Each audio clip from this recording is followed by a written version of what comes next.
Friends, இந்த வீடியோவில் வந்து பார்த்தோம் அப்படின்னா நம்ம ஒரு ஷேரை வந்து எந்த விலைக்கு வாங்கினா நமக்கு வந்து நல்ல ப்ராஃபிட் கிடைக்கும் அப்படின்றத நம்ம இந்த வீடியோவில் வந்து பார்க்க போகிறோம்.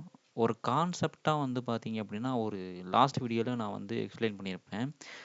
எப்படி வந்து ஒரு இந்த கான்செப்ட் ஒர்க் ஆகுது அப்படின்றத சொல்லி நான் வந்து லாஸ்ட் வீடியோவில் எக்ஸ்பிளைன் பண்ணியிருப்பேன்.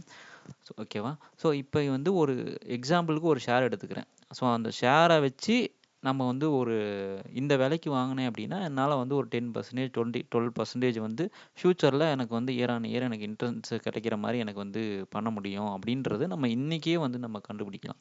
ஸோ அதை தான் நம்ம வந்து இந்த வீடியோவில் வந்து பார்க்க போகிறோம். சரியா? ஸோ அதுக்கு வந்து பார்த்தீங்க அப்படின்னா நான் வந்து இன்னைக்கு கரண்ட் ஷேர் ப்ரைஸ் எடுத்துக்கிறேன். ஐடிசி ஷேரை தான் நம்ம இன்றைக்கி அனலைஸ் பண்ண போகிறோம். ஸோ அதோட டேட்டாலாம் நான் வந்து எடுத்து வச்சுருக்கேன். சரிங்களா? இன்றைக்கான ப்ரைஸ் எடுத்துக்கிறேன். அதுக்கப்புறமேட்டு பார்த்தீங்கன்னா ஐடிசியில் வந்து பார்த்தீங்கன்னா ஃப்ரீ கிளாஸ் ப்ரோவோட டீட்டெயில்ஸ் வந்து எடுத்துக்கிறேன்.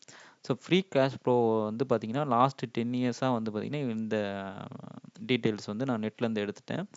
ஸோ ஃப்ரீ கேஷ் ஃப்ளோனா என்னென்னா, அதாவது கம்பெனி வந்து செலவுகள், கடன்கள், சம்பளம் எல்லாத்தையும் முடிச்சதுக்கப்புறம் கம்பெனிக்கு கிடைக்கக்கூடிய ப்ராஃபிட். அதுதான் வந்து ஃப்ரீ கேஷ் ஃப்ளோ. சரிங்களா? அந்த டீ கடைகளில் சொன்ன மாதிரி. ஸோ இப்போ லாஸ்ட் 10 இயர்ஸில் வந்து பார்த்திங்கன்னா இவ்வளோ ப்ராஃபிட் வந்து பண்ணியிருக்கு. எதுலேயுமே நெகட்டிவ் இல்லை, எல்லாமே பாசிட்டிவ் தான். நல்ல அது வந்து நல்ல ஒரு இதுதான். அதுக்கப்புறமேட்டு பார்த்தீங்கன்னா இதில் வந்து பார்த்தீங்கன்னா லாஸ்ட்டு வேல்யூ நான் எடுக்கல, இதோட ஆவரேஜ் எடுத்துக்கிறேன். ஸோ இதோட ஆவரேஜ் வந்து பார்த்தீங்கன்னா இது. அதுக்கப்புறமேட்டு பார்த்தீங்கன்னா ஒவ்வொரு வருஷம் எனக்கு வந்து இந்த கம்பெனி வந்து பார்த்தீங்கன்னா 8.8% அளவுக்கு இயர் ஆன் இயர் வந்து பார்த்தீங்கன்னா growth கொடுத்துருக்கு. ஸோ அதான் வந்து சிஏஜிஆர். சரிங்களா? ஸோ இந்த டீட்டெயில்ஸ்லாம் நான் எடுத்துக்கிறேன். எடுத்துகிட்டு நான் இதை வந்து இன்புட்டாக நான் இங்கே வச்சுக்கிறேன். நெக்ஸ்ட்டு வந்து பார்த்தீங்கன்னா எத்தனை ஷேர் வந்து இந்த கம்பெனியில் இருக்குது அப்படின்றத நான் எடுத்துக்கிறேன். அதுக்கப்புறமேட்டு பார்த்தீங்கன்னா அடுத்த 10 வருஷத்துக்கு வந்து இந்த கம்பெனி வந்து எவ்வளோ growth கொடுக்கும் அப்படின்றது நான் இங்கே போட்டுக்கிறேன். ஃபார் எக்ஸாம்பிள் நான் வந்து இங்கே பார்த்தீங்கன்னா 8.8% வந்து லாஸ்ட் 10 இயர்ஸ், அதாவது 2015 2025 வரலும் 8.8 கொடுக்குதுப்பா. சரி, அடுத்த 9 இயர்ஸ் 10 இயர்ஸில் வந்து ஒரு 9% இன்ட்ரெஸ்ட் கொடுக்குதுன்னு வச்சுக்கலாங்க. இயர் ஆன் இயர் எனக்கு growth கொடுக்குது அந்த கம்பெனி. அதுக்கப்புறமேட்டு பார்த்தீங்க அப்படின்னா அது ஒரு சரிவு வருது, ஏதாவது ஒரு ப்ராப்ளங்கள் வருது. ஸோ அதை வந்து நான் 8% வச்சுக்கிறேன். அதுக்கப்புறமேட்டு பார்த்தீங்கன்னா அந்த கம்பெனி ஒரு ஸ்டேபிளாக ஒரு 6% இருக்கிற மாதிரி நம்ம வச்சுக்குவோம். சரிங்களா? ஸோ இதெல்லாம் வந்து எப்படி பண்ணுறதுன்றதை நான் லாஸ்ட் வீடியோவில் சொல்லியிருக்கேன். சரி, இந்த மாதிரி கம்பெனி வந்து growth ஆகிக்கிட்டு போய்கிட்டு இருக்கு. ஆனால் இது மாதிரி growth ஆனாலும் எனக்கு வந்து பார்த்தீங்க அப்படின்னா நான் கொடுக்குற பணத்துக்கு 10% இன்ட்ரெஸ்ட் வந்து எனக்கு வந்து பார்த்தீங்கன்னா இயர் ஆன் இயர் எனக்கு 10% இந்த கம்பெனி எனக்கு வந்து சம்பாதிச்சு கொடுக்கணும். அதாவது என் வேல்யூ இன்க்ரீஸ் ஆகணும். அதுதான் இதோட கருத்து. சரிங்களா? இப்போ நான் வந்து பார்த்தீங்கன்னா ஒரு 10,000 இன்வெஸ்ட்மெண்ட் பண்ணுறேன். இன்றைக்கி ரேஞ்சு ₹407 அந்த ஷேரை வாங்குகிறேன். 10,000 வாங்கியிருந்தேன் அப்படின்னா, அதாவது ஃப்யூச்சரில் இந்த மாதிரி கம்பெனி வந்து இவ்வளோ growth ஆகுது. சரிங்களா? அதை கால்குலேட் பண்ணி இதெல்லாம் பார்த்தீங்கன்னா கால்குலேஷன் ஆட்டோமேட்டிக்காக இங்கே வந்து நடந்துடும். ஸோ அந்த கால்குலேஷன் அப்போ எதுவும் நான் எக்ஸ்பிளைன் பண்ண போகிறது கிடையாது. ஸோ இப்போ வந்து பார்த்தீங்க அப்படின்னா அந்த கால்குலேஷன் வச்சு நான் வந்து இன்ட்ரின்சிக் வேல்யூ எடுத்துட்டேன். ஸோ இன்ட்ரின்சிக் வேல்யூனா என்னென்னா, இந்த வேல்யூக்கு வந்து நான் வாங்கினேன் அப்படின்னா நான் எக்ஸ்பெக்ட் பண்ணுற 10% 10% ரிட்டர்ன்ஸ் வந்து எனக்கு வந்து கிடைக்கும். ஸோ அதுதான் இன்ட்ரின்சிக் வேல்யூ. ஸோ அந்த இன்ட்ரின்சிக் வேல்யூ அதாவது ₹320. இந்த ₹320 ஷேர் இந்த விலைக்கு நான் வாங்கினேன் அப்படின்னா எனக்கு 10% வந்து ரிட்டர்ன்ஸ் வந்து எனக்கு வந்து பார்த்தீங்க அப்படின்னா கொடுக்கும். இது வந்து பார்த்தீங்கன்னா கண்டிப்பாக கொடுக்கும் அப்படின்றது கிடையாது. ஒரு 70லேருந்து 80% சொல்லலாம். இது வந்து ரிட்டர்ன்ஸ் வந்து 10% கொடுக்கும் அப்படின்னு சொல்லிட்டு. சரிங்களா? இதை நம்பி வந்து நம்ம பண்ண வேண்டாம். இது வந்து பார்த்தீங்கன்னா ஃப்யூச்சரில் நமக்கு கிடைக்கக்கூடிய ரிட்டர்ன்ஸ் வந்து இன்றைக்கே கால்குலேட் பண்ணுற ஒரு மெத்தடு, அவ்வளோதான். சரிங்களா? ஓகேவா?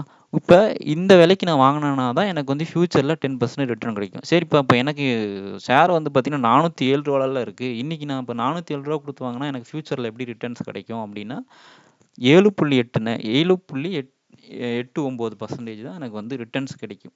சரிங்களா? இது கம்பேர் பண்ணிங்க, அதாவது இந்த பர்சன்டேஜ் வந்து பார்த்தீங்கன்னா எஃப்டியோடையும் நேஷ்னல் சேவிங் சர்டிஃபிகேட் அதோடையும் கிட்டத்தட்ட சேமாக இருக்குது. ஓகேவா? இப்போ நான் ரிஸ்க்கே எடுக்காமல் அந்த 10,000 வந்து நேஷ்னல் சேவிங் சர்டிஃபிகேட்டில் போட்டேன்னா அதுவே ஆட்டோமேட்டிக்காக 10 வருஷத்துக்கு அப்புறம் 7.7% இன்ட்ரெஸ்ட் சம்பாரிச்சு கொடுத்தது. ஆனால் இப்போ நான் வந்து இந்த கம்பெனியில் நான் அந்த மாதிரி இன்வெஸ்ட்மெண்ட் பண்ணுறது மூலிமா பார்த்தீங்கன்னா அதே 7.89% தான் கொடுக்குது. அப்படின்னா இது வந்து பார்த்தீங்க அப்படின்னா நான் வந்து ரிஸ்க் எடுக்கிறேன். ரொம்ப அதிகமாகவே ரிஸ்க் எடுக்கிறேன் ஷேர் மார்க்கெட்டில் பணத்தை போடுறது மூலிமா. பட் ஆனால் எனக்கு ரிஸ்க்குக்கான வேல்யூ வந்து எனக்கு இல்லை இதில். ஏன்னா எனக்கு வந்து ப்ராஃபிட் பர்சன்டேஜ் வந்து ரொம்ப கம்மி. இப்போ நான் வாங்கினேன் அப்படின்னா அதே நான் வந்து பார்த்தீங்கன்னா ஒரு இரநூறுவா 220 இருக்கும்போது நான் இந்த ஷேரை வாங்கியிருந்தேன் அப்படின்னா கண்டிப்பாக வந்து இப்போ வந்து பார்த்தீங்கன்னா நல்ல ப்ராஃபிட்டில் இருந்திருக்கும். ஃப்யூச்சர்லேயும் அது வந்து நல்ல ப்ராஃபிட்டில் இருக்கும். ஸோ இதில் என்ன சொல்ல வரோம் அப்படின்னா, இப்போ நீங்கள் எந்த விலைக்கு வந்து ஒரு ஷேரை வாங்குறீங்க, அங்கே தான் இருக்கலே அதுதான் இருக்கலே ரொம்ப ரொம்ப முக்கியமான ஒரு விஷயம். எல்லா ஃபேக்டரை விடவும் ஒரு ஷேர் எந்த விலைக்கு வாங்கப்படுது அதுதான் ரொம்ப முக்கியம். ஸோ இதை தான் வந்து லாஸ்ட் வீடியோவில் ஒரு டீ கடை எக்ஸாம்பிளோட எக்ஸ்பிளைன் பண்ணியிருப்பேன். ஒரு 10,000 சம்பாரிச்சு கொடுக்குது ஒரு டீ கடை, அதாவது 10 வருஷத்துக்கு அப்புறம் அந்த 10,000 சம்பாரிச்சு கொடுக்குது அப்படின்னா, இன்னைக்கு நான் வந்து ஒரு 10,000 கொடுத்து வாங்குறேன் அப்படின்னா அது கண்டிப்பாக லாஸ் தான். அதே வந்து பார்த்தீங்கன்னா 10 வருஷத்துக்கு அப்புறம் 10,000 சம்பாரிச்சு கொடுக்குது, இன்னைக்கு நான் ஒரு 7,000 கொடுத்து வாங்குறேன் அப்படின்னா எனக்கு வந்து 10% இயர் ஆன் இயர் எனக்கு ப்ராஃபிட், நல்ல ப்ராஃபிட்டே கிடைக்கும். ஸோ இதுதான் நான் வந்து இங்கே சொல்ல வர்றது. சரிங்களா? இப்போ நான் வந்து இன்ட்ரின்சிக் வேல்யூ விட கம்மியான ப்ரைஸ் எது கொடுத்து வாங்கினாலும் அப்போ வந்து எனக்கு நல்ல ப்ராஃபிட் கிடைக்கும். ஆனால் இப்போ 407 இப்போ நான் கொடுத்து வாங்கினேன்னா எஃப்டியில் என்ன மாதிரி எனக்கு இன்ட்ரென்ஸ் கிடைக்குதோ அதுதான் அங்கேயும் கிடைக்கும். சப்போஸ் இப்போ இந்த இன்புட்டெல்லாம் மாற்றுறேன், இப்போ க்ரோத் வந்து பார்த்தீங்கன்னா 9% இல்லைப்பா, இது ஒரு 12% போகுதுப்பா கம்பெனி. சப்போஸ் நல்ல நல்ல லாபம் கொடுக்குது, 12% போகுது, அப்புறமேட்டு வந்து பார்த்தீங்கன்னா ஒரு 10% கிட்ட போகுது. எப்பவுமே நம்ம க்ரோத் கால்குலேட் பண்ணும்போது பார்த்தீங்கன்னா கம்மியாக வச்சு தான் கால்குலேட் பண்ணணும். ஏன் அப்படின்னா நம்ம ஃப்யூச்சரில் வந்து ரொம்ப அதிகமாக போகணும் எக்ஸ்பெக்ட் பண்ணி நம்ம வாங்கி அதுக்கப்புறம் போகலை அப்படின்னா கஷ்டமாக போயிடும். ஸோ அதனால தான் நான் வந்து ஃபஸ்ட்டு ஸ்டார்டிங்கில் வந்து நார்மலாக எப்படி க்ரோத் இருக்கோ அதை வச்சு நான் போட்டேன். ஸோ இப்போ நான் ரொம்ப அதிகமாக வச்சு போடுறேன்னா வச்சுக்கோங்களேன், இப்போ என்ன ஆகுனா இன்ட்ரின்சிக் வேல்யூ அதுக்கேற்ற மாதிரி மாறும். இப்போ எல்லாம் மாற்றிட்டேன். இப்போ இன்ட்ரின்சிக் வேல்யூ வந்து பார்த்தீங்க அப்படின்னா அதுக்கேற்ற மாதிரி வந்து உங்களுக்கு மாறிடும். இப்போ நான் வந்து க்ரோத் இந்த அளவுக்கு கம்பெனி இருக்குது அப்படின்னா இப்போ இன்ட்ரின்சிக் வேல்யூ வந்து பார்த்தீங்கன்னா 730 காட்டுது. இன்னைக்கு 730 இருக்குது. ஏன் காரணம் என்னென்னா க்ரோத் இந்த அளவுக்கு இருக்கணும். 12% கம்பெனி வந்து இயர் ஆன் இயர் வந்து 12% க்ரோத் இருக்கணும். அடுத்ததும் 10% க்ரோத் இருக்கணும். அதுக்கப்புறமும் 8% எடுத்துருக்கணும். எப்போவுமே அது வந்து பார்த்தீங்கன்னா ஆவரேஜ் 11 to 12% அந்த கம்பெனி இயர் ஆன் இயர் வந்து க்ரோத் இருந்துச்சு அப்படின்னா நமக்கு வந்து ஃபைனலாக வந்து பார்த்தீங்க அப்படின்னா ஒரு 17.95% வந்து லாபம் கிடைக்கலாம். பட் ஆனால் இது வந்து ரொம்ப ரொம்ப ரொம்ப எக்ஸ்பெக்டேஷன். ஏன்னா லாஸ்ட் 10 இயர்ஸே க்ரோத் வந்து பார்த்தீங்கன்னா 8.8% தான். ஸோ ஃப்யூச்சர்லேயும் வந்து நிறையா போட்டிகள் இருக்குது, நிறையா கம்பெனிகள் வர ஆரம்பிச்சிரும். ஸோ அதனால் அதை நம்ம எக்ஸ்பெக்ட் பண்ண முடியாது. ஸோ இப்படி தான் வந்து க்ரோத் இருக்கலாம், இந்த மாதிரி தான் இருக்கலாம் க்ரோத் வந்து பார்த்தீங்க அப்படின்னா. ஸோ அப்படி இருக்கும்போது பார்த்தீங்கன்னா நம்ம இன்னைக்கு வாங்குகிற ப்ரைஸ் வந்து பார்த்தீங்க அப்படின்னா கண்டிப்பாக வந்து கொஞ்சம் ஹை ரேஞ்சு தான் இருக்குது.